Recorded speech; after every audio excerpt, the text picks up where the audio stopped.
Hello बच्चों, तो कैसे हो आप सभी लोग। स्वागत है आप सभी का हमारे इस यूट्यूब चैनल में जिसका नाम है great path commerce academy. I hope आप सभी बहुत स्वस्थ होंगे, तंदुरुस्त होंगे और आज के इस सेशन के लिए रेडी भी होंगे। तो चलिए बच्चों, हम आज का ये सेशन अभी शुरुआत करते हैं। हमने एक बार देख लेते हैं कल क्या क्या पढ़ा था।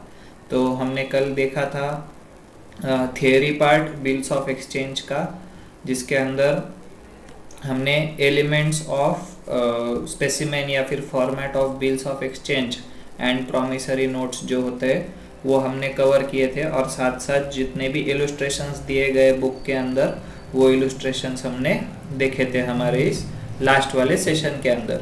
तो अभी हमको नेक्स्ट अपना जो थियरी पार्ट बचा है ये चैप्टर के अंदर वो कवर करना है। तो आज के इस लेक्चर में मैं क्या क्या कवर अप करूँगा, तो ये important terms of bills of exchange, इसमें आई थिंक 7 पॉइंट्स है, ये 7 पॉइंट्स मैं कवर करूँगा। और इसके बाद ये honouring of bill of exchange और डिसऑनरिंग ऑफ बिल ऑफ एक्सचेंज वगैरह का जो पार्ट है वो वाला पार्ट मैं आज के इस सेशन में कवर करूँगा। ठीक है बच्चों, देखो यहाँ तक ये स्पेसिमेन जो है ना दिए गए bills receivable book, bills payable book के, तो वो स्पेसिमेन तक आज हम पढ़ेंगे। तो आज के इस सेशन को अभी शुरुआत करते हैं। तो सबसे पहले हम स्टार्ट करेंगे अभी important terms of bills of exchange से।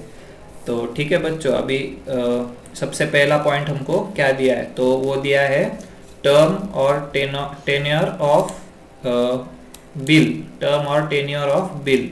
तो इसके अंदर अभी हमको क्या बोला गया है, तो the term of bill is the period of time after which a bill becomes payable. Term of bill may be in months और इन डेज। ठीक है, बराबर है।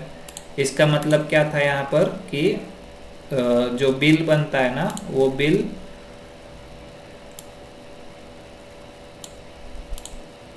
जो बिल है ना वो एक स्पेसिफिक टाइम पीरियड के लिए बनता था। देखो हम लिखते थे बिल के अंदर क्या लिखते थे कि 3 मंथ्स या फिर 30 डेज, ऐसा टाइम पीरियड लिखते थे ना। तो वो क्या बन गया, वो बिल का वो टेन्योर या फिर टर्म बन गया। तो वो टर्म खत्म होने के बाद ही वो बिल क्या बन जाएगा, पेएबल बन जाएगा। किसके साइड पे पेएबल बनेगा, जो भी उसका ड्रॉवी था, जो भी एक्सेप्ट कर रहा था ना वो बिल, वो उसके बिहाफ पे वो पेएबल बन जाएगा। तो ये हो गया टर्म और टेन्योर ऑफ बिल। ठीक है, इसके बाद draft, bill before acceptance is known as draft. ये भी हमको पता है, जैसे मैंने कल बताया था आपको, कोई भी ड्रॉवर बिल बनाता है उसके बाद जब तक वो बिल एक्सेप्ट नहीं हो जाता किसके तरफ से, ड्रॉवी की तरफ से, तब तक वो बिल क्या उसको क्या बोला जाएगा, वो पेपर को ड्राफ्ट बोलेंगे हम लोग। और इसके बाद नेक्स्ट क्या दिया गया है, डेज ऑफ ग्रेस। अभी ये जो कंसेप्ट है ना बच्चों, ये कंसेप्ट बहुत ज़्यादा इम्पोर्टेंट है, डेज ऑफ ग्रेस वाला, क्योंकि हर बिल को जो होता है ना, बिल्स पेएबल को 3 डेज एक्स्ट्रा ग्रेस पीरियड मिलता है पेमेंट करने के लिए after the date of maturity. तो यहाँ पर इन्होंने क्या दिया है, 3 extra days are allowed by law over and above the term of bill to the drawee in order to make arrangement for the payment of amount of bill is known as days of grace. However, days of grace is not allowed for bills payable on demand and bills payable on at sight वाला जो भी होगा। तो ये याद रखना, अगर normal bill होगा, ये डिमांड बिल या फिर एट साइट वाला बिल नहीं होगा, तो जो भी ड्रॉई होगा उसको पेमेंट करने के लिए 3 डेज एक्स्ट्रा मिलेंगे। किस वजह से मिलेंगे, तो उसको अरेंजमेंट ऑफ पेमेंट करना पड़ेगा ना कहीं से, तो पेमेंट उसको जमा करके वो देना पड़ेगा उसके क्रेडिटर को। तो वो वाले चीज़ के लिए उसको क्या मिलता है, वहाँ पर ग्रेस डेज मिलते हैं। ये 3 ग्रेस डेज कंपलसरी है, इसके सिवा आपका कोई भी बिल मतलब मैच्योर नहीं होगा। ठीक है, इसके बाद आता है अभी डेट ऑफ मैच्योरिटी और ड्यू डेट ऑफ बिल। ये वाला भी कंसेप्ट इम्पोर्टेंट है, इसके अंदर ध्यान देना अभी। ठीक है, the date on which bill falls due for payment is known as maturity date और ड्यू डेट, ठीक है। If the due date falls on public holiday, the payment of bill is to be made on the preceding working day, and if the due date for some reason has been declared as emergency holiday, the payment must be made on the immediate next working day, immediate day और next working day जो भी होगा उस दिन आपका payment हो जाएगा। तो अभी याद रखना कि सबसे पहले तो मैच्योरिटी डेट मतलब क्या, जिस दिन वो बिल जो होता है वो पेएबल हो जाता है वो दिन बन गया अपनी मैच्योरिटी डेट। मैच्योरिटी डेट के बाद ड्यू डेट आएगी, तो ड्यू डेट कैसे आएगी, उसको 3 डेज ग्रेस पीरियड मिलता है ना, तो वो 3 डेज ऐड करके ड्यू डेट बन जाएगा वो। तो अब यहाँ पर क्या आ जाएगा, इन्होंने क्या बोला है, समझो ड्यू डेट एक पब्लिक हॉलीडे पर आ रही है, समझो 15 अगस्त, 26 जनवरी या फिर 2 अक्टूबर, ये हमारे क्या है पब्लिक हॉलीडेज है, राइट। तो ये पब्लिक हॉलीडेज पर अगर अपनी ड्यू डेट आ रही होगी ना, तो अपने को क्या करना है, वो उसका एक दिन पहले मतलब 25 जनवरी या फिर 14 अगस्त या फिर 1 अक्टूबर, ये डेट्स हमको उसकी ड्यू डेट्स कंसीडर करनी है। और अगर समझो बाय चांस किसी दिन अपनी ड्यू डेट आ रही है, समझो अपनी ड्यू डेट आ रही है 15 फरवरी, और वो 15 फरवरी को क्या हो गया, इमरजेंसी हॉलीडे लग गया हमारे उस एरिया के अंदर या पूरे कंट्री के अंदर या वो स्टेट के अंदर, तो वो इमरजेंसी हॉलीडे आया, इसलिए वो हम क्या करेंगे, फिर उस ड्यू डेट को नेक्स्ट वर्किंग डे के ऊपर शिफ्ट कर देंगे। तो ये ड्यू डेट वाला कंसेप्ट आपको अभी समझ गया होगा कि क्या करना है आपको इसके अंदर। इसके बाद आता है टाइप्स ऑफ ड्यू डेट। तो टाइप्स ऑफ ड्यू डेट के अंदर एक है नॉमिनल ड्यू डेट और एक है लीगल ड्यू डेट। तो नॉमिनल ड्यू डेट मतलब क्या, date which is calculated without adding days of grace to the period of bill is known as nominal due date. Nominal due date क्या हो गई अपनी, जहां पर वो 3 डेज ऑफ ग्रेस ऐड नहीं किए हैं बिल के अंदर, वो बन जाएगा हमारा नॉमिनल ड्यू डेट। और लीगल ड्यू डेट मतलब क्या, after adding the 3 days of grace. समझो मेरा ड्यू डेट आ रहा है 15 जनवरी, कौन सा मेरा नॉमिनल ड्यू डेट आ रहा है वो कि 15 जनवरी को वो बिल ये हो जाएगा, पेएबल बन जाएगा। तो फिर मेरा नॉमिनल ड्यू डेट को मैं क्या कहूँगा, 15 जनवरी कहूँगा, पर मेरा लीगल ड्यू डेट क्या हो जाएगा, मेरा legal due date plus 3 days मतलब 16, 17, 18, मेरा 18 जनवरी क्या बन जाएगा, ये लीगल ड्यू डेट बन जाएगा वो बिल के लिए, ठीक है। इसके बाद अभी एक कैलकुलेशन ऑफ बिल्स के लिए यहाँ पर कुछ इलस्ट्रेशन दिए, तो मैं अभी वो समझाता हूँ आपको कि ड्यू डेट कैसा कैलकुलेट करना है। ओके, तो सबसे पहले in case bill payable after date होगा हमारा, ठीक है। आफ्टर डेट, ये बिफोर डेट ये नीचे दिया गया है यहाँ पर,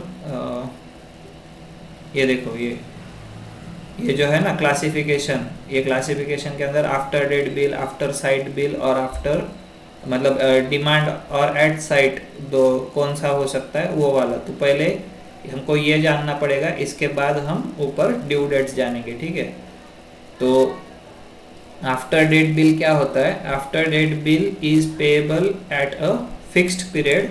the due date of this bill is calculated from the date of drawing. Grace period of 3 days are allowed on this bills, ठीक है। आफ्टर डेट बिल मतलब क्या, जो भी वो बिल के अंदर लिखा होगा ना 30 days आफ्टर या फिर 60 days आफ्टर या फिर 2 months आफ्टर, तो वो वाला जो आ गया ना वो हो गया अपना आफ्टर डेट बिल आ गया।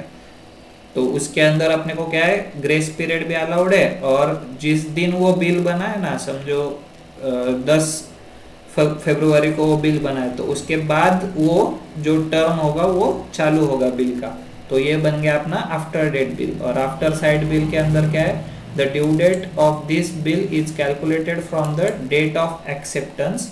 Grace period of 3 days are allowed on this bills. इसके अंदर ध्यान रखना, आफ्टर साइट बिल अगर आया तो ये कब से स्टार्ट होगा इसका पीरियड, तो डेट ऑफ एक्सेप्टेंस से स्टार्ट होगा, मतलब बिल तो बना था 10 तारीख को, बट वो एक्सेप्ट हुआ 12th को, तो वो 12th के बाद उसका जो भी पीरियड होगा ना, जो टेन्योर होगा वो स्टार्ट होगा, उसके पहले स्टार्ट नहीं होगा।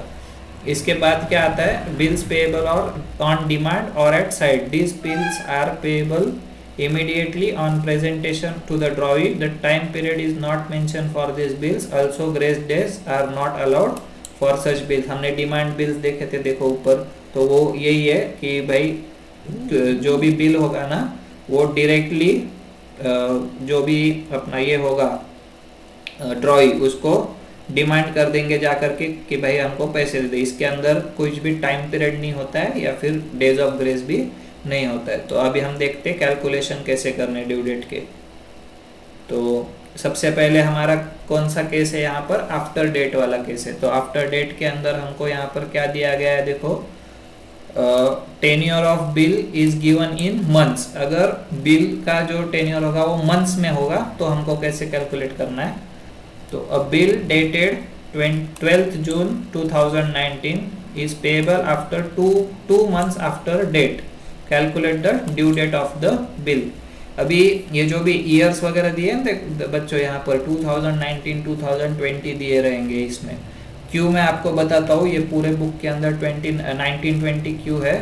तो मैं जब 12th स्टैंडर्ड में था ना 4 साल 5 साल पहले, कब मेरा 2021 वाला बैच था, कोविड वाला बैच, तो उस वक्त हमको न्यू सिलेबस आया था ना, तो वो न्यू सिलेबस का जो बुक बना था वो 1920 के अंदर बना था। 1920 जो फाइनेंशियल ईयर है ना उसके अंदर वो बुक बना था, इसलिए आपके सारे पूरे बुक के अंदर जो डेट्स दिए गए ना वो सब 1920 वाले डेट्स है। तो आप उसको क्या कर सकते हो, अभी आप 24 25 या 25 26 अभी जो भी फाइनेंशियल ईयर चल रहा है उसके अंदर आप उसको कंसीडर कर सकते हो ईयर चेंज करके, ठीक है। तो ये ईयर के अंदर आपको कंफ्यूज नहीं होना है, सिर्फ अपने को डे और मंथ इंपॉर्टेंट है ये वाले चैप्टर के अंदर, ठीक है।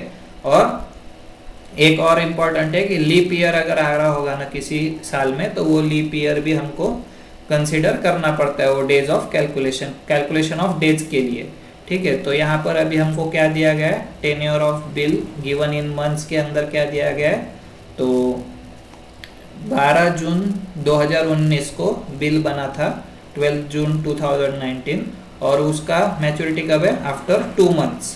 तो अभी सीधा सीधा कैलकुलेशन क्या करना है अपने को, 12 जून को 12 तारीख वैसा ही रखना है क्योंकि यहाँ पर क्या दिया है, मंथ्स में दिया है। तो अपने को जून मतलब कौन सा महीना आता है इसके अंदर, 6th मंथ आता है अपने कैलेंडर के अंदर, बराबर। तो वो 6th मंथ प्लस उसमें सिर्फ 2 मंथ्स ऐड कर देने आपको। तो यहाँ पर हमारा क्या बन गया, अभी ड्यू डेट क्या बन जाएगा, अगर 2 मंथ्स हमने ऐड कर दिए तो हमारा ड्यू डेट बन जाएगा, नॉमिनल ड्यू डेट क्या बनेगा, 12th अगस्त, मतलब 12th अगस्त 2019 ये हमारा नॉमिनल ड्यू डेट बनेगा। और इसके बाद फिर हमको क्या करना है, इसके अंदर 3 डेज ऑफ ग्रेस ऐड करने हैं, ठीक है। तो 3 डेज ऑफ ग्रेस ऐड करने के बाद वो लीगल ड्यू डेट क्या बन जाएगी यहाँ पर, 15th अगस्त 2019 ये हमारी ड्यू डेट बन जाएगी। बट अभी देखो यहाँ पर क्या प्रॉब्लम आ गया, 15th अगस्त 2019, 15th अगस्त को क्या होता है, हमारा इंडिपेंडेंस डे होता है। तो ये हमारा क्या बन गया यहाँ पर, पब्लिक हॉलीडे बन गया। तो ये पब्लिक हॉलीडे होने की वजह से इसका लीगल ड्यू डेट क्या हो जाएगा, 1 डे बिफोर हो जाएगा। तो फिर हमारा यहाँ पर क्या आ गया, एक्चुअल लीगल डेट क्या हो जाएगी हमारी, 14th अगस्त 2019 हो जाएगी, क्योंकि क्या है 15th अगस्त को पब्लिक हॉलीडे है, ठीक है। तो ये हो गया फर्स्ट पार्ट। इसके बाद second, if tenure of bill is given in days, अगर डेज के अंदर दिया होगा तो क्या करोगे। तो अभी क्या दिया गया देखते, 14th दिसंबर 2019 को बिल बना है और 90 डेज आफ्टर डेट उसका पेमेंट करना है, ठीक है। तो कैलकुलेट ड्यू डेट। तो अभी हम इसको कैसे कैलकुलेट करेंगे, तो सीधा सीधा वो 90 में से हर महीने के जितने डेज है ना उतने डेज माइनस करते जाने के, और जहाँ पर भी 0 आ जाएगा ना जो भी डेट को, तो वो डेट हमारी क्या बन जाएगी, वहाँ पर ड्यू डेट बन जाएगी। तो अभी हम इसको कैलकुलेट कैसे करेंगे, अभी दिसंबर में हमारे पास कितने दिन बाकी है वो कैसे कैलकुलेट करेंगे। तो टोटल दिसंबर में कितने दिन होते हैं, 31 डेज होते हैं। उसमें से हम क्या कर देंगे, वो 14 डेज माइनस कर देंगे। जिस दिन बिल बना था ना वो दिन हमको इसके अंदर कैलकुलेट नहीं करना होता है, इसके अगले दिन से जो टाइम पीरियड होता है वो स्टार्ट होता है। तो यहाँ पर हमारा क्या आ जाएगा अभी 31 माइनस 14 हमारे 17 डेज क्या बन जाएंगे, दिसंबर में बन जाएंगे। तो ये हो गए, फिर वो 90 में से 17 कट हो गए। ओके, अब हमारे पास जो भी बचे होंगे उसमें से फिर हम जनवरी वाला 31 माइनस करेंगे, फिर फेब्रुआरी वाला, अभी फेब्रुआरी देखो कौन से ईयर का है, 2020 ईयर का है। ये 2020 ईयर क्या है, लीप ईयर है, बराबर। तो लीप ईयर का होने की वजह से यहाँ पर क्या आ गया, 29 डेज आ गया फेब्रुआरी के अंदर। ये आपको ध्यान रखना है कि लीप ईयर भूलना नहीं है। अगर लीप ईयर छोड़ के कोई भी ईयर होगा फेब्रुआरी मंथ में तो वहाँ पर 28 डेज लेने हैं, अगर लीप ईयर होगा तो 29 डेज लेने हैं। तो यहाँ पर लीप ईयर है इसलिए क्या आ गया है अभी 29 डेज आ गया। इसके बाद नेक्स्ट क्या आएगा, अभी हमारे टोटल इधर कितने हो गए देखो, 17 प्लस 31 हो गए हमारे 48, और 29 हमारे कितने हो जाएंगे यहाँ पर 67 डेज हो जाएंगे, या नहीं 77 डेज हो जाएंगे, बराबर। तो 77 डेज ये हो गए, और इसके बाद हमको क्या है अभी 90 डेज ही लेना है। तो 90 में से हम 77 लेस कर देंगे तो हमारे कितने आ जाएंगे डेज, 13 डेज आ जाएंगे। 13 डेज आएंगे मतलब ये हमारा क्या ड्यू डेट आएगा अभी यहाँ पर, अगला मंथ कौन सा है, मार्च 2020। तो हमारा ड्यू डेट क्या बन जाएगा इसका 13 मार्च 2020, और इसके अंदर फिर हम क्या करेंगे, grace days 3 grace days add करेंगे तो वो हमारा ड्यू डेट बन जाएगा 16 मार्च 2020। तो आई होप आपको ये दोनों भी मेथड समझ गए होंगे। अगर दिन दिया है बिल के अंदर तो दिन आपको ऐड करते जाना है डेज, और अगर मंथ्स दिए हैं आपको तो आपको मंथ्स डायरेक्टली मंथ के अंदर मंथ ऐड करना है, फिर उसमें 30 डेज 60 डेज 61 डेज कुछ उसमें कैलकुलेशन नहीं दिया गया है, ठीक है। तो ये हमारा अभी कैलकुलेशन बन गया आफ्टर डेट वाला। अभी हमको आफ्टर साइट देखना है कैसे आता है।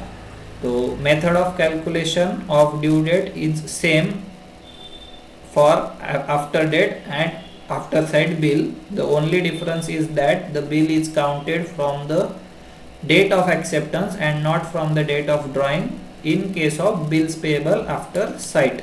तो सेम कंसेप्ट है, मैंने जैसा बोला, बस आपको स्टार्ट कहाँ से करना है, इसमें डेट ऑफ एक्सेप्टेंस से स्टार्ट करना है। और अगर आफ्टर डेट वाला बिल होगा तो आपको डेट ऑफ ड्राइंग से स्टार्ट करना है, और आफ्टर साइट वाला बिल होगा तो डेट ऑफ एक्सेप्टेंस से काउंट आपको स्टार्ट करना है, ठीक है। अभी यहाँ पर क्वेश्चन क्या है देखो, a bill dated 27th December 2019 is payable 2 months after sight. अभी देखो यहाँ पर आफ्टर डेट नहीं, आफ्टर साइट दिया गया, and it was accepted on 31st December 2019। तो calculate the due date of the bill. अभी आप क्या करोगे यहाँ पर देखो,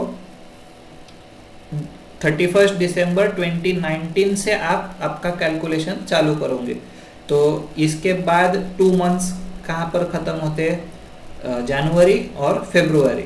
अभी फेब्रुआरी में क्या आएगा यहाँ पर 2020 आएगा, बराबर 2019 के बाद। तो यहाँ पर आ जाएगा लीप ईयर। तो लीप ईयर आने की वजह से हमारा यहाँ पर क्या बन जाएगा, हमारा बन जाएगा 29 फरवरी 2020, ठीक है। तो देखो नॉमिनल ड्यू डेट क्या बन गया 29 फरवरी 2020। बट अभी हमको क्या करना था, इसके अंदर 3 डेज ग्रेस के ऐड करना था। तो हम वो क्या कर देंगे, फिर मार्च के अंदर 3 डेज ऐड कर देंगे, और उसका लीगल ड्यू डेट फिर क्या बन जाएगा हमारा 3 मार्च 2020। ये हमारा क्या हो जाएगा, लीगल ड्यू डेट हो जाएगा इसके अंदर। तो आई होप ये डेट का कैलकुलेशन का आपको कंसेप्ट समझ गया होगा कि क्या दिया गया है। इसके बाद आता है अभी नेक्स्ट हमारा होल्डर। तो होल्डर कौन होता है, तो any person who is in possession of bill of exchange and is entitled in his own right to receive the amount is known as holder। ये जितने भी डेफिनेशंस दिए गए ना, ये डेफिनेशंस आपको पूरे याद रखने, ये कहीं पर भी आ सकते हैं, इसको नज़रअंदाज मत करना, ठीक है। तो यहाँ पर अभी क्या हो जाएगा, होल्डर मतलब जिसके भी हाथ में बिल है, जो भी एट अ पर्टिकुलर डेट उस बिल का मालिक है, वो कौन बन जाएगा, उसका होल्डर बन जाएगा। इसके बाद होल्डर इन ड्यू कोर्स, अभी ये एक अलग कंसेप्ट है। देखो, holder in due course is a person who obtains negotiable instrument for valuable consideration in good faith और बिफोर मैच्योरिटी, मतलब ये तीनों भी होना चाहिए बराबर, for valuable consideration in good faith and before maturity. Normally क्या होता है ना, जो बैंक्स होते हैं वो बैंक्स बनते हैं होल्डर इन ड्यू कोर्स, क्योंकि एक कंसेप्ट आता है डिस्काउंटिंग ऑफ बिल्स का। तो वो डिस्काउंटिंग के अंदर क्या होता है, हम बैंक के अंदर जाते हैं और बैंक को बोलते हैं हमारे पास ये बिल है, आप ये बिल रख लो और हमको इसके बदले में पैसे दे दो। तो ये क्या बन गया, यहाँ पर वैल्यूएबल कंसिडरेशन भी आ गया, उसके साथ गुड फेथ भी है, और बिफोर मैच्योरिटी हमको पैसे मिल रहे हैं और बैंक को क्या मिल रहा है, बिल मिल रहा है। तो ये वाला concept holder in due course का होता है। इसके बाद आता है types of bill of exchange. ठीक है, तो types of bill of exchange के अंदर अलग अलग इन्होंने 4 टाइप दिए हैं हमको हमारे सिलेबस में। तो हम अभी देखते हैं कि ये 4 टाइप क्या क्या है। तो सबसे पहला है ट्रेड बिल। तो ट्रेड बिल के अंदर क्या दिया है हमको अभी, तो अ bill of exchange which is drawn by creditor on his debtor with valuable consideration is known as trade bill. It is a bill drawn and accepted for genuine trade transactions. ठीक है, ट्रेड बिल मतलब अपना normal bill of exchange, creditor ने debtor के ऊपर कोई consideration के लिए बना दिया है, वो बिल ऑफ एक्सचेंज क्या बन जाएगा, हमारा ट्रेड बिल बन जाएगा। और ये बिल ड्रॉ भी होता है और एक्सेप्ट भी होता है किस चीज़ के लिए, जेन्युइन ट्रेड ट्रांजैक्शंस के लिए। इसके बाद बनता है हमारा क्या, एकोमोडेशन बिल। एकोमोडेशन बिल मतलब क्या, अभी ये एकोमोडेशन बिल एक बहुत अच्छा कंसेप्ट है बड़ा इसके अंदर। तो एकोमोडेशन बिल मतलब क्या, a bill of exchange which has been drawn for mutual financial accommodation of parties involved in is known as an accommodation bill. Such bills are drawn and accepted without any valuable consideration. The main objective of such bill is to oblige friends. ठीक है, तो इसका meaning मैं आपको समझा देता हूँ क्या होता है अकोमोडेशन बिल। तो कभी कभी क्या होता है ना, मेरे को पैसों की ज़रूरत है और मेरे दोस्त को भी पैसों की ज़रूरत है बराबर। तो हम क्या कर देते हैं, एक दूसरे के ऊपर बिल ड्रॉ कर देते, मतलब वो बिल ड्रॉ कर देगा, मैं एक्सेप्ट कर लूंगा, मतलब हम दोनों क्रेडिटर डेटर बन गए। अब हम क्या करेंगे ना, बैंक के पास जाएंगे और वो बैंक को क्या कर देंगे, वो जाकर वो बिल डिस्काउंट कर देंगे। तो उससे क्या हो जाएगा, हमको उस बिल का पैसा मिल जाएगा डिस्काउंट करने के बाद। इसके अंदर कंसिडरेशन तो कुछ नहीं था, क्योंकि हम बिल उसके सिवा ही ड्रॉ कर रहे हैं ना, हमारा ट्रेड कुछ नहीं था इसके अंदर। तो ये अकोमोडेशन बिल के अंदर हम क्या करेंगे, विदाउट कंसिडरेशन बिल एक दूसरे के ऊपर बना करके, एक जन डेटर रहेगा, एक जन क्रेडिटर रहेगा, और फिर वो क्रेडिटर जाके क्या करेगा, बैंक के अंदर वो बिल डिस्काउंट करेगा। वो डिस्काउंट होने के बाद क्या हो जाएगा, वो क्रेडिटर को उसके पैसे मिल जाएंगे, फिर वो पैसे क्या कर लेंगे, दोनों में बांट लेंगे वो लोग। तो उससे क्या हो जाएगा, जिसको भी फाइनेंशियल नीड होगा ना, दोनों को एक दूसरे का फाइनेंशियल नीड यहाँ से फुलफिल हो जाएगा। और जब भी वो बिल का मैच्योरिटी टाइम आ जाएगा ना, फिर उस वक्त क्या हो जाएगा, उसके अंदर हाँ, हमने जो पैसे उठाए थे बैंक के तरफ से, हम वो उसको वापस कर देंगे। तो ये नॉर्मल एक कंसेप्ट होता है अकोमोडेशन बिल का। इसके जब आप प्रॉब्लम सॉल्व करोगे ना, तो आपको और ज़्यादा उसके अंदर कंसेप्ट क्लैरिटी आ जाएगी। इसके बाद आते हैं इनलैंड बिल्स। इनलैंड बिल्स क्या होते हैं, अ bill of exchange which is drawn between two parties that are located or reside in the same country and thus are payable in the same country is known as inland bill। मतलब मैं India में हूँ, मेरा creditor India में है, मैं भी India में हूँ, मतलब मैं डेटर हूँ, वो क्रेडिटर है। तो ये क्या बन गया, हमने जो बिल बनाया है वो इनलैंड बिल बन गया। और फॉरेन बिल मतलब क्या, a bill which is drawn in one country and made payable in another country is known as foreign bill. तो इसका वाइस वर्सा जो था इनलैंड का, कि भाई एक कंट्री में बनाया, समझो इंडिया में बनाया, और उसको पेएबल कहाँ कर दिया, अदर कंट्री के अंदर कर दिया, तो वो क्या बन जाएगा वहाँ पर हमारा फॉरेन बिल बन जाएगा। तो ये 4 टाइप्स हमको दिए गए थे types of bills of exchange के अंदर भी। ये वाला पार्ट हमारा खत्म हो जाता है। इसके बाद हमें अब क्या देखना है, honour and dishonour of bill of exchange देखना है।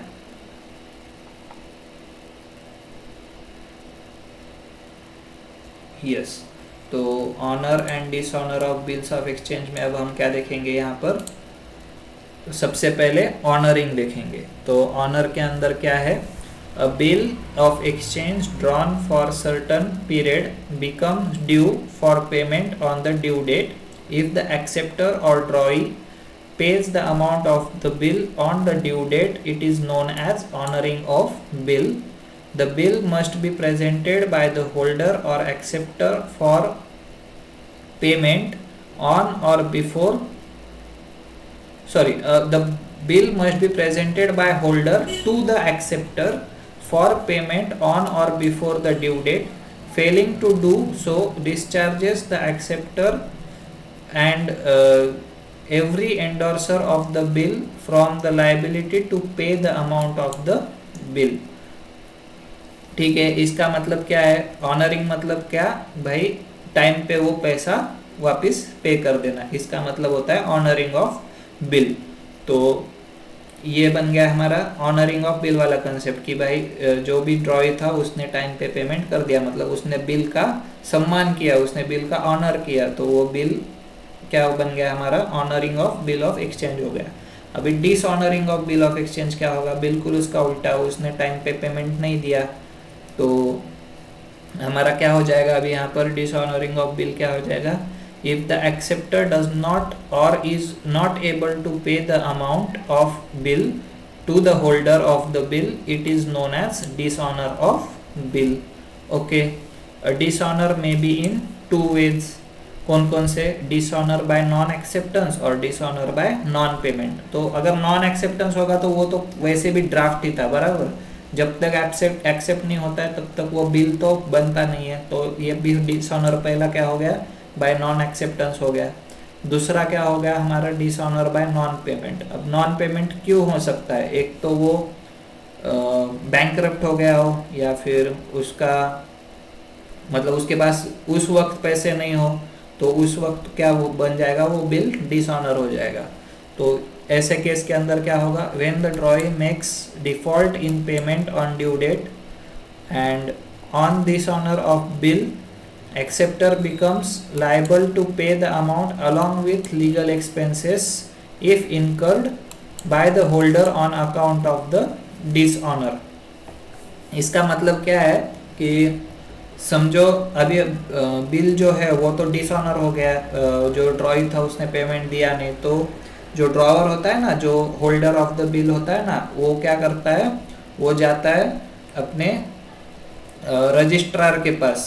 वो रजिस्ट्रार क्या करता है, registrar of dishonour of bills होता है एक, वो रजिस्ट्रार के पास जाता है, वो रजिस्ट्रार के पास जा कर के वो बिल दिखाता है कि ये आज की तारीख थी और ये वाले सामने के पार्टी ने ये बिल डिसऑनर किया है, तो उसको हम क्या बोलते हैं, फिर वहाँ पर नोटिंग चार्जेस होते हैं, वो नोटरी बोलते हैं ना, नोटरी के अंदर जाकर वहाँ पर हमको ये नोट करना पड़ता है कि ये वाले आदमी ने डिफॉल्ट इन पेमेंट किया है।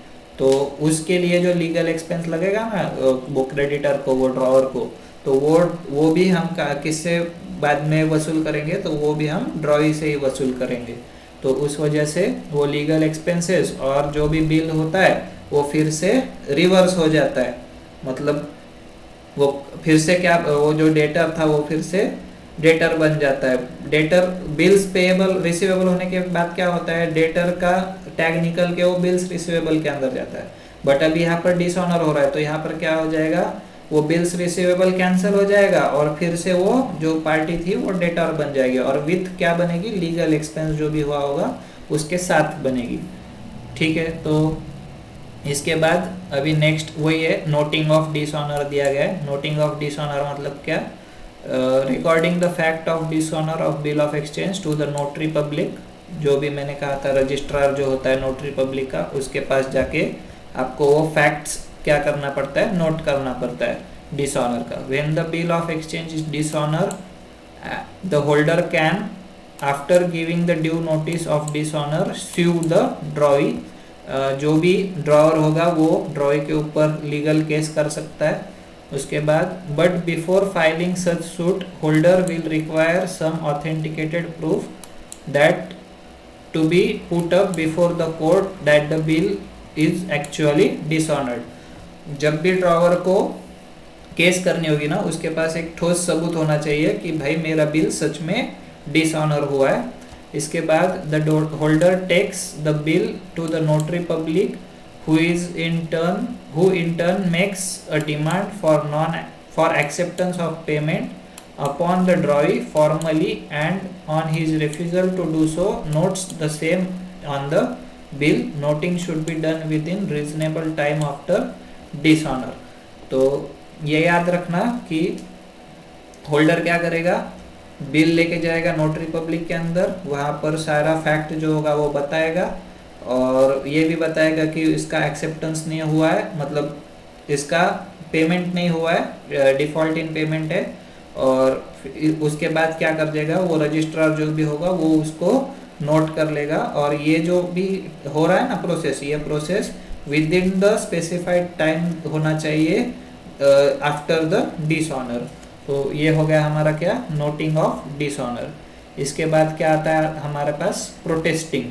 प्रोटेस्टिंग मतलब क्या, protesting after getting the fact of dishonour of bill authenticated by getting it noted, the public notary public then certifies the same.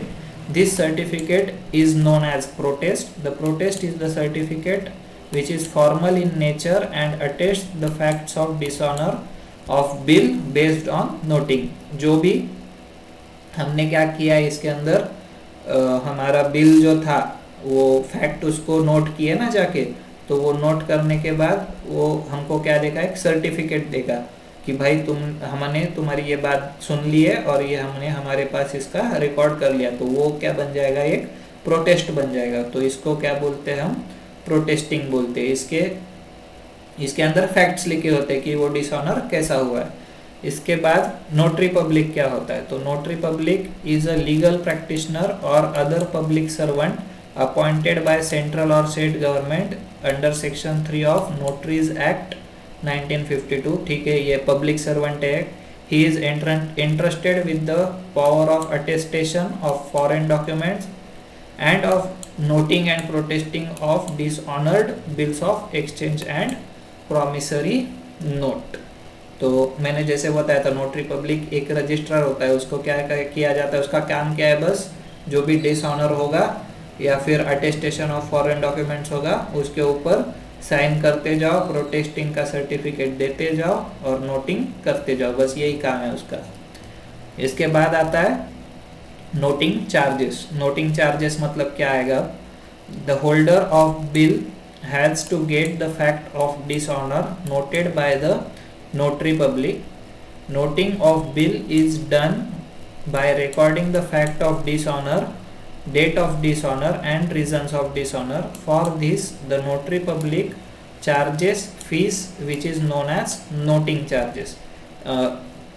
जो भी हम नोट कराने जा रहे हैं ना वो फैक्ट डिसऑनर का, उसके लिए वो जो नोटरी पब्लिक होगा ना, वो रजिस्ट्रार जो होगा ना, वो क्या करेगा, कुछ अमाउंट चार्ज करेगा। तो वो अमाउंट को क्या हम बोलेंगे, नोटिंग चार्जेस बोलेंगे। तो noting charges are initially paid by the holder of the bill who gets the bill noted for dishonor and subsequently recovers the amount from the person from whom the bill has been received. The noting charges are ultimately borne by the person who is primarily liable for it. Thus noting charges are paid by the holder and borne by the drawee. ये याद रखना, अगर bill endorse किया होगा ना तो ये noting charges क्या हो जाएंगे, जो एंडोर्सी था ना वो एंडोर्सी के ऊपर चला जाएगा, फिर वो एंडोर्सी क्या करेगा, ड्रॉई के ऊपर उसको चार्ज कर देगा। तो एट लास्ट क्या बन जाएगा, जो ड्रॉई होगा वही नोटिंग चार्जेस पेमेंट करेगा। इसके बाद आता है लास्ट हमारा इस चैप्टर का, मतलब इस वाले सेशन का topic, classification of bills for accounting.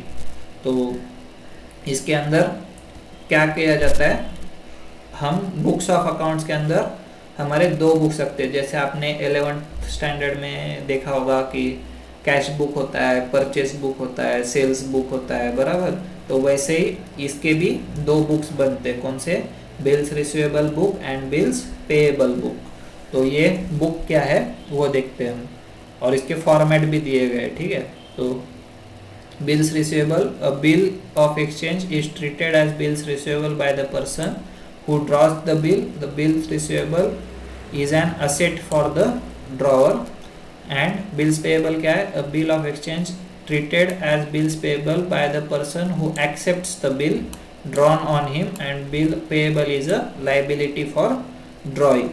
ठीक है, बराबर है। ये समझ गया हमको कि बिल रिसीवेबल क्या बन जाएगा, जो भी ड्रॉवर होगा उसके लिए वो असेट बन जाएगा, और जो भी ड्रॉइंग होगा उसके लिए वो लाइबिलिटी बन जाएगी।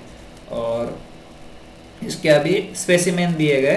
तो बिल्स रिसीवेबल बुक का स्पेसिमेन हम देखते हैं। सबसे पहले बिल का नंबर, उसके बाद डेट रिसीव्ड, उसके बाद date of bill, from whom received, उसके बाद ड्रॉवर एक्सेप्टर के नाम, एड्रेस, उसके बाद वेयर पेएबल, उसका बिल का term, due date, ledger folio, amount, cash book folio, और लास्ट में रिमार्क्स। ये बुक का स्पेसिमेन आपको कहीं पर भी पूछा नहीं जाएगा, ये बस आपके जनरल नॉलेज के लिए इसके अंदर दिया गया है। और same specimen of bills payable book क्या है, नंबर ऑफ बिल आएगा स्टार्टिंग में, फिर डेट ऑफ बिल आएगा, फिर टू होम गिवन आएगा, ड्रॉवर और पेई का नाम आएगा, इसके बाद वेयर पेएबल जो भी लोकेशन होगा वो आएगा, उसका टर्म आएगा, उसका ड्यू डेट आएगा, लेजर फोलियो का नंबर आएगा, उसके बाद अमाउंट पेड आएगा, और अमाउंट पेड कौन से डेट को हुआ है वो वाली डेट आएगी, और उसके अंदर कैश बुक फोलियो का भी यहाँ पर नंबर आएगा, और उसके लास्ट में फिर क्या लिखेंगे हम, रिमार्क्स लिखेंगे। तो ये सब जो है ये सिर्फ आपके अंडरस्टैंडिंग के लिए, इसके स्पेसिमेन का आपको कहीं पर भी ज़्यादा रिलेवेंस नहीं आएगा, क्योंकि आज के टाइम में बिल्स जो है वो ख़त्म हो चुके हैं मार्केट के अंदर। अभी बिल्स से कोई भी ट्रांजैक्शंस नहीं करता है कोई भी पर्सन, ठीक है। तो आई होप आप सभी को ये वाला जो थियरी कंसेप्ट था बिल्स का ये समझ गया होगा पूरा। और आपको अभी इसको क्या करना है, एक बार रीड कर लेना है, फिर से एक बार समझ लेना है, और अगर नहीं समझा तो मुझे आपको कमेंट्स के अंदर उसको पूछना है, ठीक है। अभी नेक्स्ट लेक्चर के अंदर हम क्या करेंगे, ये जो अकाउंटिंग ट्रीटमेंट है ना बिल ऑफ एक्सचेंज का है, देखो ये 4 ट्रीटमेंट है, 1 2 3 4। तो ये 4 ट्रीटमेंट हमको अभी ये करने में शायद 2 लेक्चर्स लग जाएंगे। तो हम नेक्स्ट सेशन में ये वाला पार्ट कवर करने वाले। तो आई होप आप सभी को आज का सेशन पसंद आया होगा, अच्छा भी लगा होगा। तो आप सब लाइक कीजिए, सब्सक्राइब कीजिए हमारे चैनल को, और शेयर भी कीजिए अपने दोस्तों के साथ, ठीक है बच्चों। तो आज के लिए बस इतना ही, टाटा बाय बाय।